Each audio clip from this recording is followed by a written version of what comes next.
Allez, mesdames et messieurs, merci d'être avec nous ici même en direct, en public, pour cette dernière ligne droite avant la clôture de cette 5e édition de l'International RFID Congress. Et je suis vraiment très heureux d'accueillir à nouveau et en français pour une deuxième présentation Gérald Santucci. Hier, eh bien, Monsieur Santucci, vous étiez avec nous dans un panel d'experts. Je rappelle pour ceux qui ne vous connaîtraient pas que vous êtes le représentant, eh bien, au sein de la Commission européenne, vraiment sur toutes ces problématiques, hein, le directeur de toutes ces problématiques. Je vous laisse peut-être présenter un petit peu la sphère dans laquelle vous exercez au niveau de la Commission européenne. Disons rapidement qu'en ce moment, je suis le chef d'une unité sur le partage des connaissances, knowledge sharing, c'est-à-dire que je contribue à transformer l'institution dans laquelle je travaille en une institution qui est transversale, qui partage les connaissances qu'elle a à travers les différents piliers qui la composent, c'est-à-dire en ce qui nous concerne le domaine de la recherche, le domaine de la politique et le domaine de la réglementation. Alors c'est facile à dire, oui, à mettre sur le papier, oui, mais à faire c'est beaucoup plus dur. Et cela étant, pendant 9 ans, j'ai été impliqué dans une unité qui portait sur les systèmes d'entreprise. Et c'est à travers ce rôle que j'ai été amené à m'intéresser à la RFID et aux objets connectés. Alors effectivement, les enjeux sont majeurs. On évoquait hier avec vous à la tribune à la fois les enjeux légaux, legal aspects, comme disent les anglo-saxons, mais aussi les enjeux en termes de business. Parce que si l'Europe, qui est vraiment dans un territoire d'excellence à ce niveau-là, arrive à se mettre en ordre de marche, les enjeux sont énormes. Alors, question simple, pourquoi la Commission européenne s'est-elle investie dans l'élaboration d'une recommandation dans le domaine de la RFID? Bon, c'est une longue histoire, je vais essayer d'être bref. La RFID est assez connue par la recherche européenne depuis longtemps. En fait, il y a eu beaucoup de travaux collaboratifs en Europe dans les années 90, c'est-à-dire ce qu'on appelait les 3e et 4e programmes cadres. Maintenant, nous sommes dans le 8e programme cadre qui porte le joli nom de Horizon 2020. Et puis, ça s'est effacé. Et c'est revenu au détour du siècle, si je peux dire, lorsque des industriels sont venus me voir et m'ont dit, voilà, nous avons des difficultés pour exploiter pleinement et commercialement les résultats de nos travaux collaboratifs de recherche. Alors j'ai essayé de comprendre pourquoi. Il y avait des raisons qui étaient techniques, d'autres qui étaient de nature plus sociétale. Les raisons techniques ont pu être réglées assez vite. Et notamment, je voudrais rappeler que le 23 novembre 2006, la Commission a pris une décision concernant l'harmonisation du spectre radioélectrique, les fréquences pour les dispositifs. Ça a changé la donne. Voilà, pour les dispositifs RFID utilisant la bande UHF. Alors pour ceux qui s'intéressent à la technique, la bande UHF, les ultra hautes fréquences, c'est entre 865,6 MHz et 867,6 MHz. Il faut préciser qu'avant, ces canaux étaient parfois utilisés par l'armée, étaient publics. Enfin, c'était le patchwork. Hein. D'ailleurs, un an plus tard, la France a demandé une dérogation à la Commission qu'elle a obtenue pour des raisons militaires. Cette dérogation a été octroyée pour une durée de 3 ans. Elle a pris fin le 30 décembre 2010. Donc maintenant, l'Europe est un front uni sur ce plan-là. 27 pays membres voilà, avec un standard commun. Qui ont compris et accepté cette question. Et évidemment, c'est une composante essentielle du déploiement de la RFID en Europe. Les raisons sociétales étaient beaucoup plus sensibles. Là, il ne s'agit pas de technique ou pas simplement de technique. Il y avait au départ 2 camps. Il y avait les industriels et puis de l'autre, je dirais, la société civile. Les industriels mettaient en avant les gains, les bienfaits de la RFID pour améliorer la productivité, pour réduire les coûts du travail, pour réduire les erreurs, pour lutter contre la fraude, de manière générale, pour améliorer la visibilité avec tous leurs produits dans la chaîne d'approvisionnement. De l'autre côté, les représentants des consommateurs et des citoyens en général exprimaient leurs craintes et leurs peurs en matière de sécurité et du respect ou pas de leur vie privée. Le problème que j'ai rencontré lorsque j'ai discuté avec tous ces gens-là à partir de 2004-2005, c'était que les arguments, lorsqu'ils étaient ensemble, étaient basés sur les émotions et non pas sur des raisonnements. Et vous ne luttez pas contre les émotions. dont j'ai compris qu'il fallait y mettre beaucoup de D'énergie temps. et de temps. Ouais. Et à cette époque-là, la vice-présidente de la Commission, Madame Viviane Reding, m'a demandé ou m'a confié une mission consistant à explorer les voies possibles pour traiter ce problème. D'autant plus important que nous savons tous, maintenant plus que jamais, que la RFID est l'antichambre et même un levier essentiel de l'Internet des objets. Des objets et le big data qui est derrière. Exactement. Ah oui. Et donc c'est à cette époque-là que j'ai été amené à lancer une vaste consultation avec, si mes souvenirs sont bons, 5 ateliers de travail et une grande consultation publique à travers toute l'Europe qui a eu 2000 réponses. Alors 2000 réponses, ça peut sembler faible, mais dans un domaine technique, nous sommes satisfaits quand on en obtient 4 ou 500. Donc on a eu 4 fois plus. Le sujet Il est intéressant de noter que 70% des réponses venaient des citoyens, ce qui était une marque un petit peu des craintes qu'ils pouvaient avoir.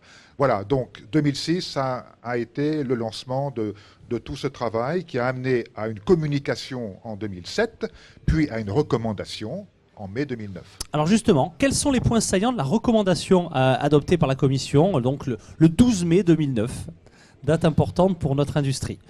Alors 12 mai 2009, vous l'avez très bien dit, cette recommandation comporte au total 20 points, mais je dirais il y en a 5 qui importent pour tout le monde. Le premier, eh bien, c'est le fameux PIA. Alors là, le PIA pour les anglo-saxons. PIA, le Privacy Impact Assessment. En français, je crois, on dit étude d'impact sur la vie privée. Et je voudrais souligner quand même qu'il s'agit de la première fois en Europe où nous avons eu un document sur le PIA. La première. Autrefois, il y avait des travaux de nature académique, comme on dit, mais pas un document officiel. Donc c'est le premier de ce type. Il s'agissait pour les industriels de développer ce qu'on appelle un cadre pour la PIA, c'est-à-dire de définir quelles seraient les étapes pour permettre aux industriels de rédiger un rapport de PIA. Nous avions 1 an pour le faire. Excusez-moi, nous avons échoué. Il a fallu 18 mois. Mais nous l'avons fait et 1 mois plus tard, ce document élaboré par les industriels du monde entier, puisque les Américains étaient totalement impliqués dans la mise en œuvre. Ce document a été endossé par ce qu'on appelle le groupe de travail de l'article 29 sur la protection des données, c'est-à-dire par les représentants à travers toute l'Europe des autorités nationales en charge de la protection des données. L'équivalent de la CNIL, en France, la CNIL. Voilà. Très bien. Voilà. Donc c'était un très gros succès. Deuxième point, c'était celui sur la sécurité. Là, il était demandé aux États membres d'identifier parmi l'ensemble des applications RFID celles qui peuvent avoir des implications pour le grand public. Car en effet, s'il y a des conséquences pour le public, a fortiori, il faut s'intéresser à la possibilité que des menaces portant sur le respect de la vie privée se présentent. Et donc ce travail a été fait, pas dans tous les États membres, mais dans beaucoup d'entre eux, avec un soutien constant de la Commission, puisqu'on travaille incessamment sur les aspects de recherche en matière de sécurité. Mais vous le savez très bien, c'est une course contre la montre. Tous les progrès amènent à des résultats importants, mais à chaque fois, les enjeux se déplacent. Et voilà. Le troisième point essentiel, à mon avis, c'est celui de l'information et de la transparence vis-à-vis de l'ensemble des personnes qui sont concernées par le traitement des données de nature personnelle. Deux choses là. Les industriels qui lancent une nouvelle application qui utilise la RFID, ce qu'on appelle dans le jargon les opérateurs de RFID, les industriels sont amenés à publier leur politique d'information. Dès la conception, en fait. Dès la conception, c'est-à-dire en fait de donner un nombre assez restreint et tout à fait listé dans la recommandation d'information, l'identité de l'opérateur, l'objet de l'application, la nature des données qui sont traitées dans cette application, la présence ou non de données à caractère personnel, le suivi ou pas d'une localisation des tags, etc. Donc, etc. un peu comme on fait une déclaration CNIL pour déposer un fichier, donc maintenant on a je dirais cette exigence Voilà. du législateur. Donc là, dans les 27 pays, c'est aujourd'hui l'exigence. Voilà, Exactement. donc je ne sais pas si tous les acteurs de l'industrie le savent, c'est véritablement une obligation. Et du coup, ça met en conformité l'acteur et ça le met finalement, ça le rend moins suspect au regard de tous les lobbies. Sur le côté obligatoire, je reviendrai un petit peu parce qu'il ne s'agit pas d'une loi, il s'agit d'une recommandation. Mais c'est une recommandation de choses, d'une part, qui a été mise au point par l'ensemble des acteurs C'est tellement rare. sous l'égide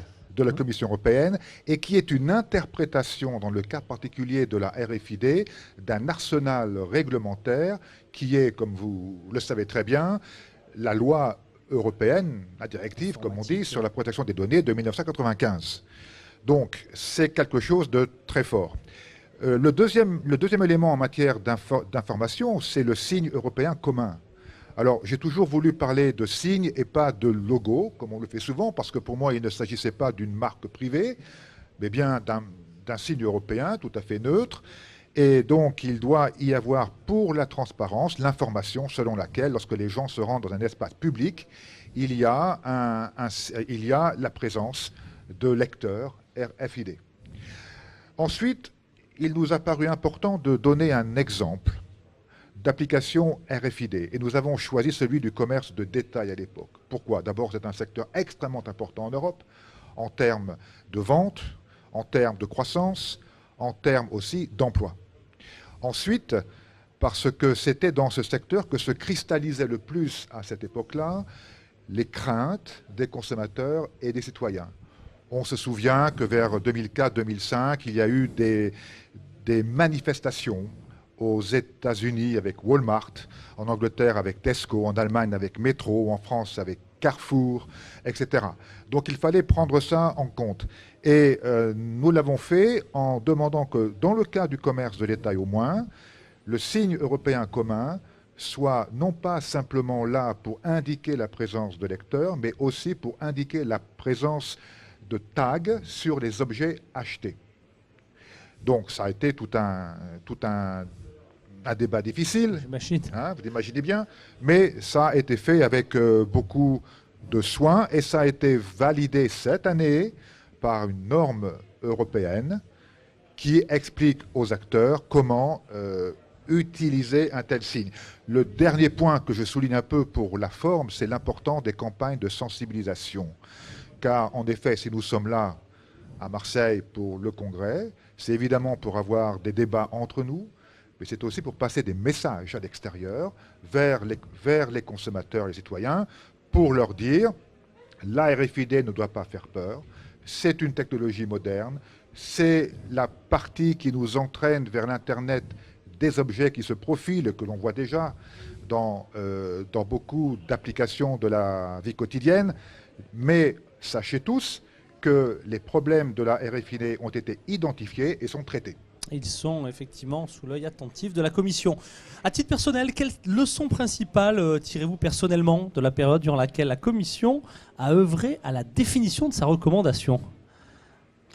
Bien, là je vais rentrer dans une sphère un peu plus intimiste. Ah bah écoutez, si vous voulez bien. C'est formidable. D'accord. Je crois que la première leçon que j'en ai tirée, c'est qu'il faut du temps. Si on n'est pas prêt à sacrifier du temps, il vaut mieux ne rien faire.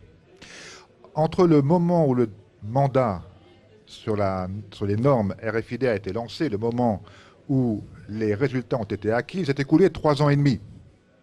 Entre le moment où j'ai entrepris de lancer les consultations et le moment où la recommandation de mai 2009 a vu le jour, il s'est écoulé 3 ans et demi, ça fait 7 ans. Auquel il faut que l'on ajoute 2 ans, 2009-2010, parce que pendant cette période, il a fallu que l'on explique la recommandation, que l'on travaille avec les industriels, et ce fut difficile pour élaborer le fameux PIA, et que l'on raffine le mandat que les experts devaient mettre au point pour la normalisation des aspects de vie privée, de protection des données et de sécurité dans la RFID. Donc il faut du temps. La deuxième chose que je retiens, c'est qu'on n'arrive à rien si on n'implique pas l'ensemble des acteurs. Tout le monde doit y être, pas simplement les industriels. Il faut les consommateurs, il faut les représentants des citoyens, il faut les syndicats de travailleurs, il faut évidemment, en ce qui concerne l'Europe, des représentants des États membres. Donc tout le monde doit y être. C'est plus difficile, et c'est pourquoi ça prend pas mal de temps. Mais c'est la condition sine qua non pour gagner. Ensuite, je dirais, ce que j'ai appris, c'est qu'en matière de technologie de pointe, la loi est une mauvaise option. On peut, mais c'est une mauvaise option. Pour moi, les principales raisons sont les suivantes. J'en ai cité une. Nous avons en Europe, et c'est son honneur, un dispositif réglementaire exceptionnel, puissant. C'est la directive de 1995 sur la protection des données et c'est la directive de 2002 sur ce qu'on appelle e-privacy.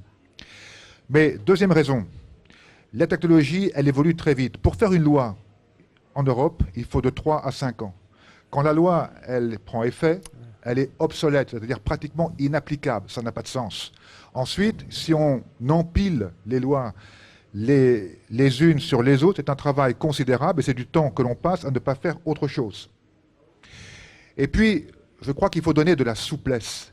Il faut prendre en compte le fait que le changement s'accélère, que les technologies évoluent, que les problèmes que l'on rencontre aujourd'hui peuvent ne pas être ceux qui se poseront demain, mais aussi que la société elle-même évolue et que l'équilibre qu'elle veut placer entre la vie privée et d'autres principes change aussi. Et donc, ce que nous avons fait, qui n'est pas une législation, qui est ce que j'appelle de la co-régulation, ça a permis de dire aux gens, vos problèmes tels qu'ils se posent aujourd'hui, ils sont entièrement pris en compte, mais si demain les équilibres techniques ou sociétaux changent, cette co-régulation à travers une recommandation permet de s'adapter au changement. Et cela a été fait en renforçant la chose avec le mandat de normalisation. Donc je crois que co-régulation plus normalisation, c'est la solution aux problèmes modernes sans passer par la loi qui fige et qui risque de brider l'innovation. Et oui, et effectivement, en plus, l'utilité, vous nous l'avez bien expliqué, est totalement reste à démontrer. Gérald Santucci, un grand merci à la fois pour votre travail, mais aussi pour les valeurs et pour la dynamique que vous avez insufflée au niveau d'une institution qui parfois est un petit peu, elle ne va pas assez vite, etc. Eh bien, on montre effectivement, vous disiez que vous aviez pris du retard, moi je dis que 3 ans et demi pour mettre d'accord et les industriels et le grand public et l'ensemble des acteurs. Non, c'est plutôt un tour de force. On est à la fois très heureux que vous ayez réussi pour notre industrie et très heureux que vous ayez trouvé un peu de temps pour partager cette expérience avec nous. C'est mon plaisir. Merci beaucoup. Revenez quand vous voulez, vraiment ici même sur ce plateau. À très bientôt. Merci infiniment. Gérald Santucci de la Commission européenne, mesdames et messieurs.